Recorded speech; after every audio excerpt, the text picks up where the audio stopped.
Bismillah. Je n'ai pas pu attendre votre heure de loisir, ma sœur. Je suis venu à pied. J'ai laissé mon fils, le jetant entre les bras de sa bonne, sans prendre garde à ses cris, lorsqu'il m'a vu partir. Non, pas de thé. Il faut que je revienne immédiatement. Je suis seulement accouru pour vous prévenir. Ils sont arrivés. Mon frère et l'étrangère sont là, depuis 2 heures. Ils ont mangé avec nous. Je l'ai regardée, je l'ai entendue, mais je ne comprends rien de ce qu'elle dit. Elle est si bizarre que, malgré moi, mes yeux se fixent sur elle. Nous déjeunions quand ils sont entrés. Le portier s'est précipité devant nous. Haletant, sans presque s'arrêter pour saluer, il a dit « Un homme est à la porte avec une personne comme je n'en ai jamais vu.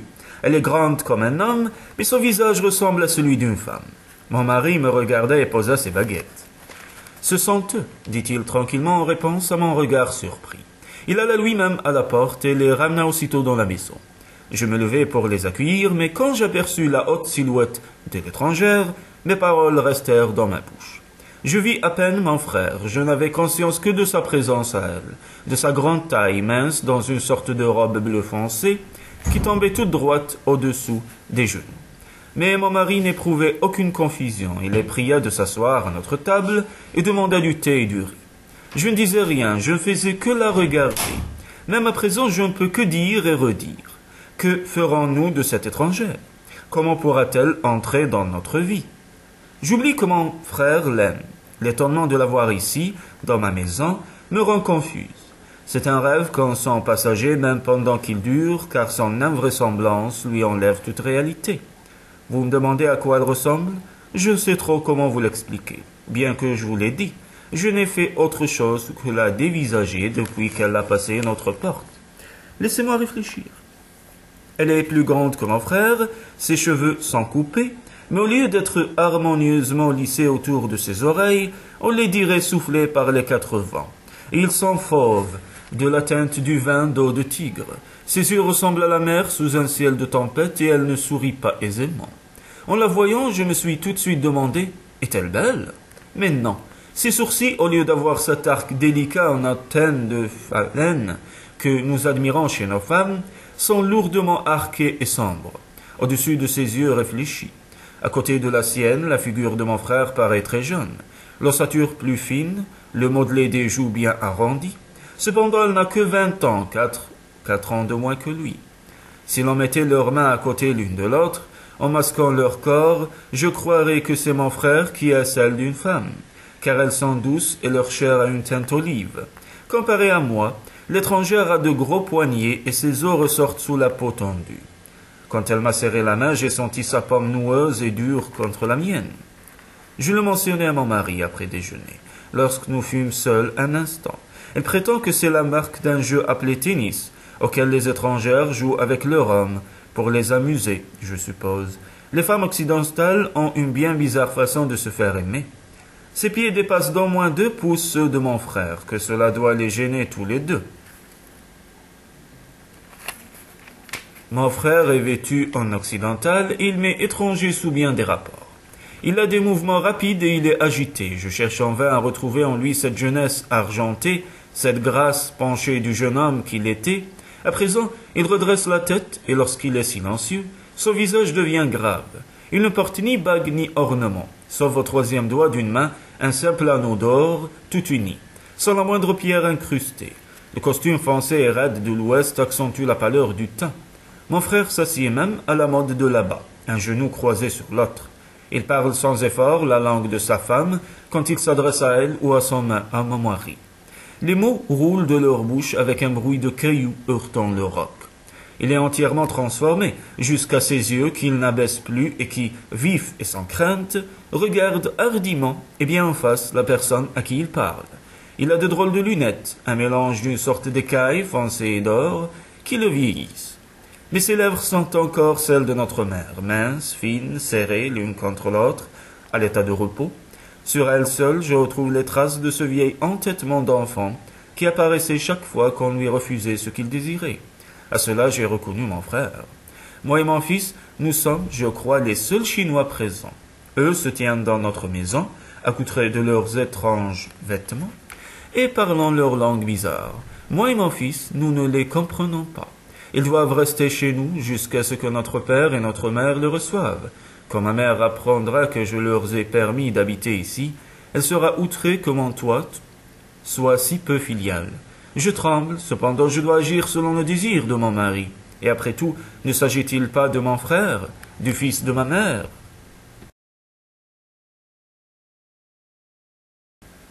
Lorsque nous sommes tous assis à manger le riz, elle ne peut pas se servir de baguette. Je ris dans ma manche, car elle tient les bâtons plus maladroitement que mon fils avec ses toutes petites mains.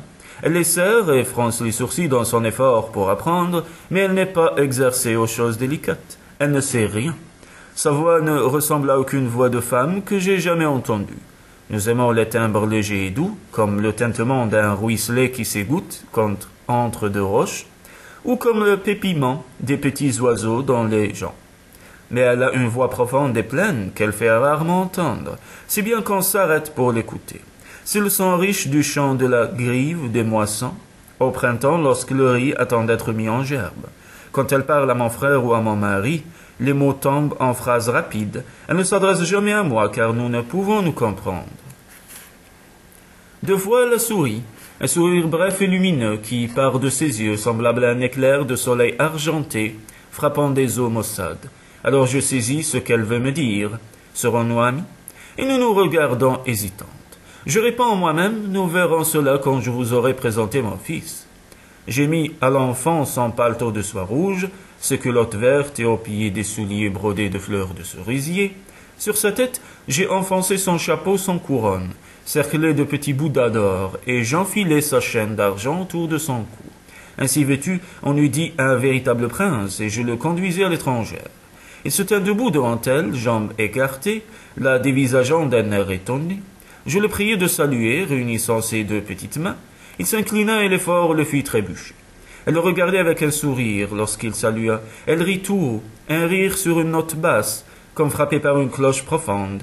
Puis elle cria un mot inconnu très suave, souleva mon fils et le serra contre elle en appuyant ses lèvres sur son cou si doux. Le chapeau tomba et l'étrangère me regarda par-dessus la tête rasée de l'enfant. Et quel regard, ma sœur! Ses yeux disaient « J'en voudrais un tout pareil ». Et je lui souris, nous serons amis. Je crois que je commence à comprendre pourquoi mon frère l'aime.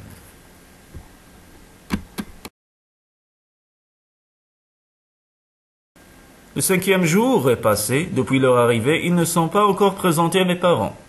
Mon mari et mon frère passent des heures ensemble, dans des conciliabules inquiets en langue occidentale. J'ignore ce qu'ils ont décidé. On doit en tout cas agir avec lenteur. Pendant ce temps, j'observe l'étranger. Si vous me demandez ce que j'en pense, je serai bien en peine de vous le dire.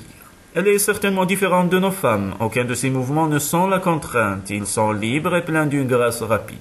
Son regard direct n'a peur de rien. Ses yeux recherchent ceux de mon frère sans la moindre timidité. Elle écoute parler les hommes, les interrompt d'un mot vif, et ils se mettent à rire.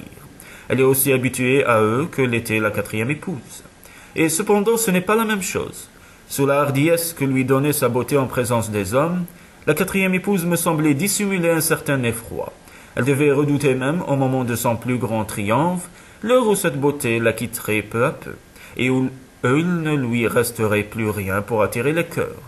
Cette étrangère n'a aucun souci d'elle-même. Bien qu'elle soit moins jolie que la concubine, elle ne se trouble pas. Elle accepte comme son dû l'intérêt qu'elle éveille et ne fait aucun effort pour attirer le regard. Elle semble dire « C'est moi, je suis tel que vous me voyez, je ne tiens pas à être autrement. » Je la crois très fière, en tout cas, elle semble étrangement indifférente à toutes les difficultés qu'elle nous amène dans la famille. Elle joue paresseusement avec mon fils, lit des livres dont elle a apporté des caisses entières, écrit des lettres, et quelles lettres!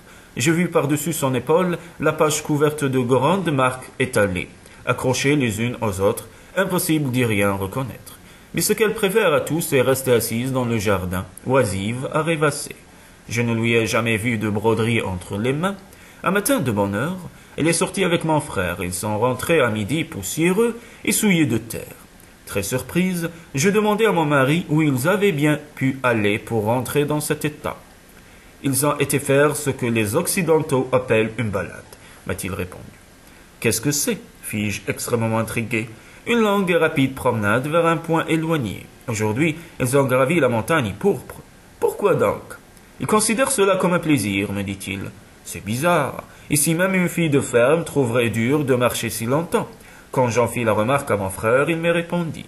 Ma femme a eu dans son pays une vie très libre. Elle se sent emprisonnée dans ce petit jardin derrière ces hautes murailles.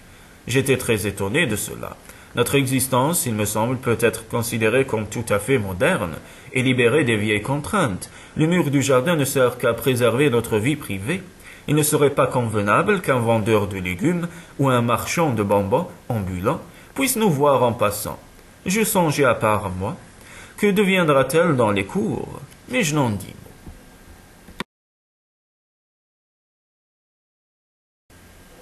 Elle montre franchement son amour pour mon frère. Hier soir, nous étions au jardin, jouissant de la fraîcheur nocturne. J'avais pris ma place habituelle sur le banc de porcelaine, un peu à l'écart des hommes. L'étrangère vint me rejoindre et s'assit sur la petite balustrade en briques qui entoure la terrasse. De l'air à demi souriant qu'elle a adopté avec moi, elle me désigna du doigt un objet après l'autre, dans la pénombre, et me demanda le nom de chacun, le redisant ensuite. Elle apprend vite et n'oublie jamais quand elle l'a bien compris. Elle répéta plusieurs fois les syllabes, goûtant les intonations et riant un peu lorsque je la corrigeais timidement. Nous nous amusions ainsi tandis que mon mari et mon frère causaient ensemble. Mais quand la nuit tomba et que nous ne pûmes plus distinguer les arbres, les fleurs ni les pierres, elle s'agita et silencieuse tourna ses regards vers mon frère. À la fin, elle se leva brusquement et alla vers lui de son pas balancé. Le léger tissu de sa robe blanche voltigeait autour d'elle comme un brouillard. Elle se mit à rire, lui dit quelques mots tout bas et s'arrêtant lui prit ouvertement la main. Je détournai les yeux. Lorsque je hasardai de nouveau un coup d'œil dans leur direction, sous prétexte d'interroger le vent, je la vis pelonnée à terre, sur les briques de la terrasse, tout contre la chaise de son mari. Une joue appuyée contre sa main, lui. J'eus un grand élan de commisération pour mon frère. Il devait se sentir honteux de cette manifestation passionnée de la part d'une femme, mais je ne pus distinguer ses traits dans l'obscurité. Toute conversation avait cessé, ou n'entendait à travers le jardin que les sourdes pulsations du murmure des insectes d'été. Je me levai et me retirai. Lorsque mon mari me rejoignit quelques instants plus tard, je remarquai. Elle manque de décence, cette étrangère. Mais il se mit à rire. Oh non, à vos yeux seulement, petit être de porcelaine. L'indignation me mordit et je me tournai vers lui. Aimeriez-vous que je m'accroche à votre main en public? Lui demandai-je. Il rit de nouveau, les yeux fixés sur moi.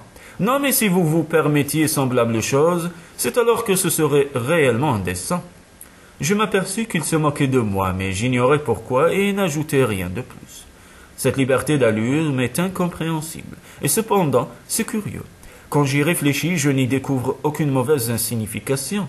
Elle avoue son amour pour mon frère aussi simplement qu'un enfant recherche son compagnon de jeu. Il n'y a rien en elle de subtil ni de caché. Combien c'est étrange. Cela ne ressemble pas à nos femmes. Elle est comme la fleur de l'oranger sauvage, pure et piquante, mais sans arôme.